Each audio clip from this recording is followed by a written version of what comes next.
Chers amis, bonjour. Nous vous souhaitons une très bonne année dans la paix, la foi et l'espérance, et dans la présence lumineuse de Jésus-Christ. Pour présenter nos vœux, j'aime bien employer les promesses de Jésus, parce que dans les vœux, on souhaite parfois des choses qui ne dépendent absolument pas de nous, mais les promesses tiennent dans les mains de quelqu'un, de Jésus. Alors j'aimerais faire avec vous aujourd'hui une petite lecture dans l'Évangile selon Jean et puis l'Apocalypse. 2 versets. Évangile de Jean, chapitre 1er, verset 51.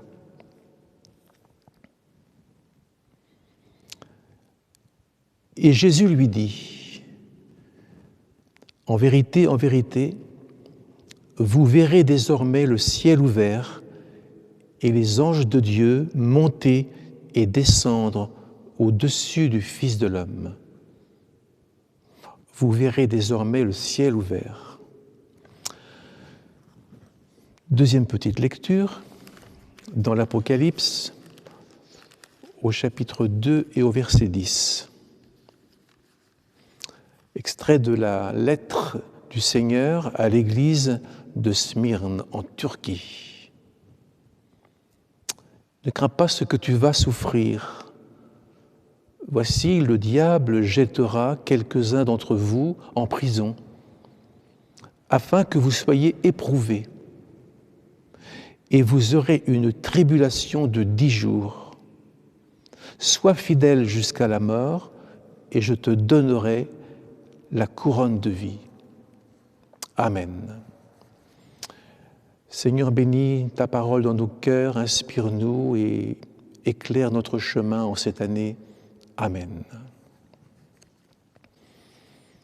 Cette parole du Seigneur, vous verrez le ciel ouvert, est la réponse à une prière d'Israël dans l'Ancien Testament par la bouche du prophète Ésaïe. « Ô, dit Ésaïe, si tu déchirais les cieux, les montagnes s'ébranleraient. » C'est vrai que si Dieu descendait, beaucoup de choses changeraient sur la terre et dans nos vies, certainement.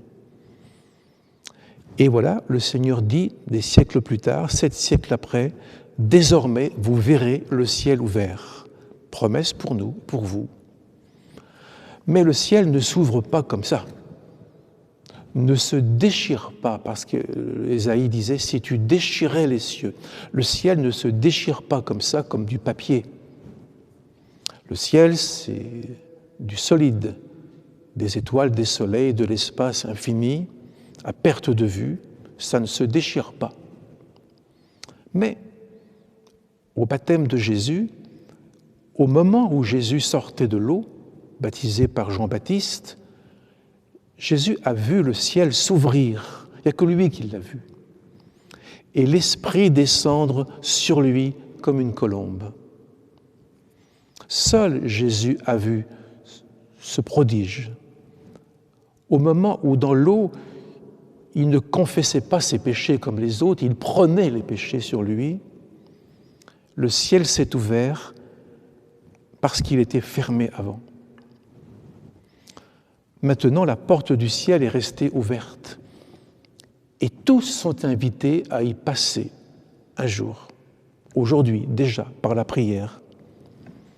Donc il s'est passé quelque chose au baptême de Jésus, le ciel s'est ouvert, déchiré comme le rideau du temple, le voile du temple, au moment de la mort de Jésus. Du haut en bas, le rideau s'est déchiré. Que s'est-il passé ?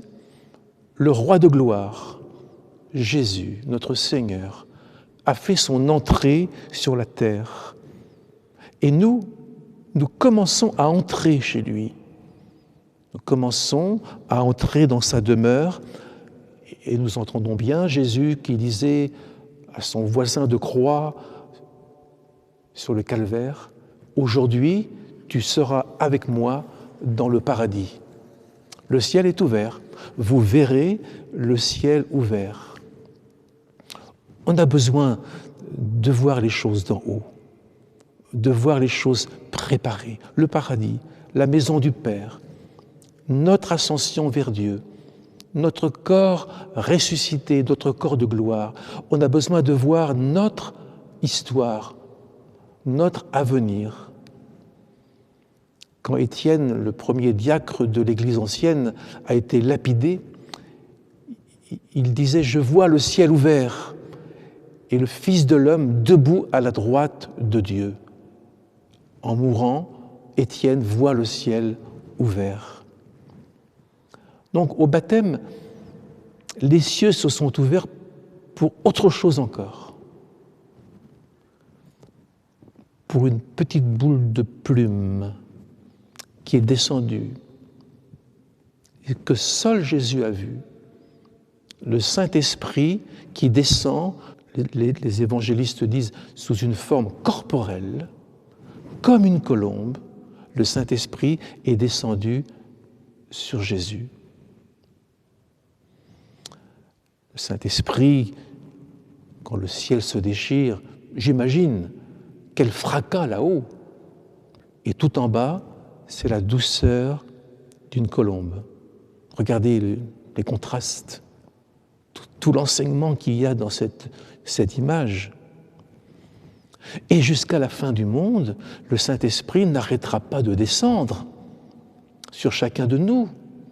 Le ciel reste ouvert et Dieu continue de nous dire « Voici mon Fils, écoutez-le, écoutez-le ». Et ce Jésus qui était dans le Jourdain nous a fait une promesse quelques heures avant de mourir. « Je prierai le Père et il vous donnera un autre consolateur ». Consolateur, on pourrait traduire un autre avocat, un autre défenseur, pour vous aider. Et il sera toujours avec vous, éternellement. Ce défenseur, cet avocat, c'est l'Esprit Saint, c'est l'Esprit de vérité. Et Jésus ajoute, ce jour-là, vous comprendrez que je vis en vous. On n'a pas conscience de ça. On n'a pas conscience qu'il connaît toutes nos pensées, nos souffrances, nos détresses, nos angoisses. Il vit en nous. Vous connaîtrez par le Saint-Esprit que je suis en vous et que vous êtes en moi. C'est notre message pour 2021. Vous verrez le ciel ouvert et le Saint-Esprit vous défendre et le Saint-Esprit vous dire et vous redire que vous n'êtes pas seul, Jésus habite en vous. Les apôtres se sont demandé à une époque si la foi allait disparaître ou pas complètement de la terre. Y a-t-il si peu de gens qui soient sauvés? Comme au temps de Noé, où après 120 ans de prédication, 8 seulement ont accepté de suivre Dieu, 8 seulement, sur l'humanité entière. Écoutons bien cette parole. Le Saint-Esprit viendra sur vous. Vous verrez le ciel ouvert et le Saint-Esprit viendra sur Jésus, la tête, et sur chacun de ses membres, les vieillards, les jeunes gens, les enfants. Le Saint-Esprit est à l'œuvre aujourd'hui. Ça, c'était ma première partie de ma carte de vœux. La deuxième partie, c'est ce que j'ai lu avec vous dans l'Apocalypse. Sois fidèle jusqu'à la mort. Le Seigneur ne nous promet pas une année de vacances. Il nous promet, certes, d'être avec nous. Nous l'avons dit, en nous, au milieu de nous, et même de souper avec nous. Mais il nous prévient d'avance, le diable jettera en prison. La prison, c'est quoi? La prison, ça pourrait être toutes nos impossibilités, comme nous en avons eu cette année avec le Covid. Tout ce qu'on n'a pas pu faire, tout ce qui a été freiné, dérangé, contrarié, comme l'oiseau qui est pris dans le filet de l'oiseleur. Voilà ce que je pourrais dire sur le diable jettera quelques-uns d'entre vous en prison. Quelques-uns d'entre vous seulement. Pas toute l'Église. Mais toute l'Église souffre, affectée, éprouvée. Dans une famille, quand un enfant est malade, toute la famille va mal. Dans une église, quand un enfant est malade, quand quelqu'un va mal, l'église en souffre. Quelques-uns seront éprouvés et vous serez dans la souffrance, tous.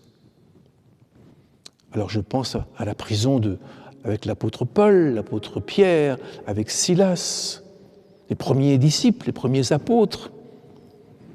Et comment l'Église va-t-elle supporter et vivre en pensant que leurs responsables, leurs chefs spirituels sont en prison? C'est une épreuve, c'est une souffrance.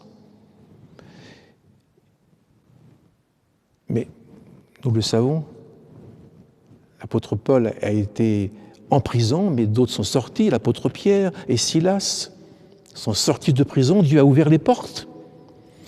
Nous savons que Dieu peut ouvrir les portes des prisons du diable, comme il a ouvert les portes de l'Égypte pour libérer son peuple qui était esclave au temps de Moïse, Israël. Mais aussi le Seigneur peut nous laisser dans nos difficultés le temps qu'il voudra. Le Seigneur peut nous laisser pour des projets mystérieux que lui seul connaît, afin que toute chose concourt au bien de ceux qu'il aime. Mais dans ces prisons où le diable nous jette parfois, nous sommes persécutés mais pas abandonnés. C'est Paul qui dit ça, dans 2 Corinthiens. Nous sommes parfois dans la détresse, mais pas dans le désespoir. Nous gardons l'espoir parce que Jésus-Christ est en nous. Vous connaîtrez, dit Jésus, nous l'avons dit tout à l'heure, que je suis en vous. Alors, on n'est pas seul. Celui qui tient le monde nous tient, il est en nous. Nous avons lu dans l'Apocalypse, ne crains pas ce que tu vas souffrir. Ce qui veut dire, n'abandonne pas la foi en Jésus-Christ dans tout ce que tu vas vivre. Dans un temps où le monde vacille, dans un temps où nous voyons l'Église parfois bousculée, ils ont vu leurs amis chrétiens bousculés. Mais ne crains pas cette souffrance qui frappe sur toi, qui frappe ta famille et qui frappe ton Église. Parce que même en prison, Jésus dit « Je vous donne ma paix » pour protéger votre âme du découragement, afin de garder bien allumée votre flamme de votre premier amour. Tu vas souffrir, mais ne crains pas, parce que votre nom est inscrit dans le livre de Dieu qui est dans les cieux. Ne pas craindre, pourtant c'est le diable. C'est le diable qui jette la valeureuse église de Smyrne, qui a été persécutée et qui représente l'église de la persécution du IIIe siècle. Le diable va la faire souffrir, mais Jésus dit « Ne crains pas », comme s'il dominait tout cela. Le diable lui-même est à l'œuvre contre les églises.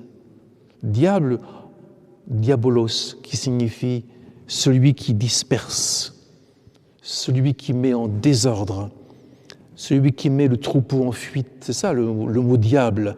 Il y a tout un programme de méchanceté déjà dans ce mot. Le diable ne se repose pas. Et à l'heure du confinement, il a cherché, nous en sommes convaincus, à dévorer. Il a cherché à nous faire perdre conscience de la mission de l'Église, de la responsabilité, de la prière, de sa présence. Tout lui est bon. Sois fidèle jusqu'à la mort. Alors parfois nous pensons à la mort qui va venir demain matin. Non, ça peut être dans 80 ans. Mais jusqu'à ce que vienne le jour de ton départ pour la maison du Père, sois fidèle, n'abandonne pas ton Maître, ton Seigneur. Littéralement, dans le Nouveau Testament, c'est « deviens fidèle ». Tu vas devenir meilleur dans les difficultés que tu vas connaître certainement cette année. Et je te donnerai la couronne de vie. La couronne de vie, je ne pense pas à une couronne qu'on met sur notre tête, mais je pense que c'est la vie avec Dieu. Le couronnement de notre existence humaine, c'est la vie de Dieu avec nous, la vie avec Dieu. C'est partagé dans une communion, une intimité hors de tout ce qu'on peut connaître sur la terre. C'est partager la vie formidable, rayonnante, lumineuse de Dieu. Prends courage parce que l'épreuve ne durera que 10 jours. Dieu met des limites, comme il a mis des limites à la mer. Il met des limites, et c'est pourquoi les psaumes disent très souvent, dans les moments difficiles d'Israël, jusqu'à quand? C'est-à-dire, où sont les limites? Quand va s'arrêter ce temps difficile? Voilà, jusqu'à quand? Le Seigneur met des limites. Alors, en lisant l'Apocalypse que nous avons lu ensemble, je vois que le diable peut nous tenter, nous éprouver, mais avec la permission de Dieu. Et Dieu ne permet pas que nous soyons tentés au-delà de nos forces. Dieu ne prend pas de risque. Dieu reste toujours caché, avec nous, en nous, derrière nous. Alors Dieu dit simplement à son Église, à moi, à vous, à chacun, sois fidèle jusqu'à la mort. Reste, ne bouge pas. Tiens ta place. Tu es un enfant de Dieu. Prie en tout temps pour avoir la force d'échapper quand les jours difficiles viendront. Et fais connaître à Dieu tous tes besoins, toutes tes inquiétudes. Jésus est le consolateur, on sait ce que ça veut dire. Il est le défenseur, le gardien de nos âmes. Il veille sur nous comme sur la prunelle de ses yeux. Il nous a mis dans ses prières. Le diable vous a cherché Satan vous a cherché pour vous cribler comme le froment, pour vous secouer. Mais j'ai prié pour toi, dit Jésus à Pierre. J'ai prié pour toi pour que ta foi ne défaille pas. Nous sommes sur la liste de prières, de préoccupations du Seigneur. Alors, pour conclure, il faut aider les frères et les sœurs. Il faut aider les autres à tenir bon, à ne pas craindre, à continuer de voir le ciel ouvert et les anges, les secours qui descendent du ciel. Notre vie n'est pas une course en solitaire. On n'est pas seul à traverser la vie avec la foi en Christ. Nous sommes ensemble et nous sommes remplis de la paix de Dieu qui va reposer, parce que Jésus a dit « Votre paix reposera sur les autres ». On communique quelque chose quand on est chrétien. On communique quelque chose d'indescriptible, un sentiment rassurant, un sentiment paisible. On communique la paix. Il faut aider donc les autres. Il faut s'entraider à ranimer la flamme du don de Dieu, à ranimer le premier amour pour Dieu, celui qui avait tellement enflammé nos cœurs, et à ne pas laisser la flamme s'éteindre. Et il faut aussi ne pas abandonner son assemblée, de laquelle le Seigneur nous donne la substance céleste, le pain de sa parole, la joie de sa présence. Jésus donc nous dit, ce que vous avez, retenez-le. On a l'impression qu'on va nous voler. Retenez-le jusqu'à ce que je vienne. Vous verrez, ce sont mes vœux, le ciel ouvert. Et quand je vois le ciel ouvert, je vois Jésus qui prie pour nous. Deuxième chose, sois fidèle jusqu'à la mort et je te donnerai la vie avec moi en héritage, en récompense. Le secours vraiment nous vient du Seigneur qui a fait les cieux et la terre. Que le Seigneur vous bénisse, vous et vos familles.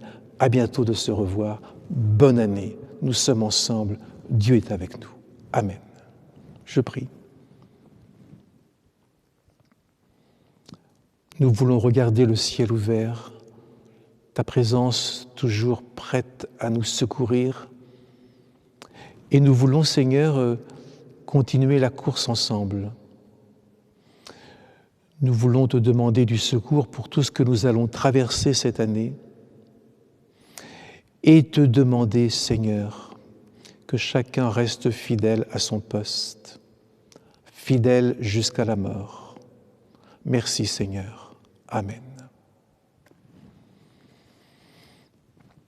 Belle traversée de 2021, année de grâce du Seigneur Jésus-Christ, afin qu'il accomplisse en vous, en moi, ses œuvres préparées. Dieu vous bénisse.